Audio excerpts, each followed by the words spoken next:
நீ சொன்ன மாதிரி ஜோசப் விஜய்ன்னு தமிழகத்துக்கு அறிமுகப்படுத்தியது எச் ராஜா தான்.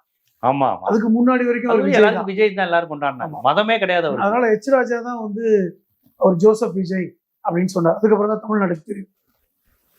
இப்ப இப்படிப்பட்டவர் வந்து இன்னைக்கு வந்து பதவியேற்றுகிறாரே ஒழிய அந்த ஆட்சி எப்படி நிலைக்க போகுதுங்கிறது இன்னொரு கோணம். பதவியேற்ற இன்றே வந்து அந்த நிமிஷமே சர்ச்சையில் தான் ஆரம்பிச்சது.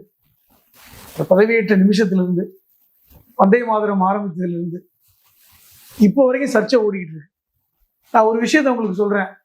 எல்லாரும் சொல்லலாம், வந்தே மாதரம் பாடுனதுல என்னங்க பிரச்சனை, அதுக்கப்புறம் தான் ஜனகணமன பாடிட்டாங்க, தேசிய கீதம் பாடிட்டாங்க, அதுக்கப்புறம் தமிழ் தாய் பாடிட்டாங்க அப்படின்னு.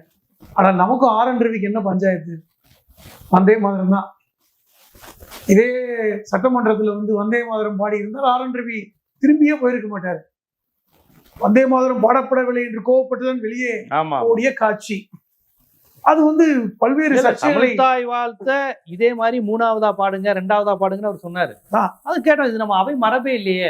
ஏன்னா 2017 நீதிமன்றத்துல இது சம்பந்தமான வழக்கு வந்தது, தீர்ப்பு வந்திருக்கு.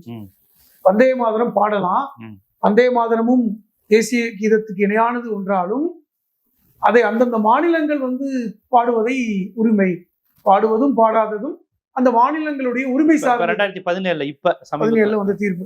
பல்வேறு காலகட்டங்கள்ல வந்தாலும் 17 வந்து தீர்ப்பு. இன்னும் சொல்ல போனா வந்தே மாதரமும் பெங்காலி மொழியில் இருக்கின்ற ஒன்றுதான்.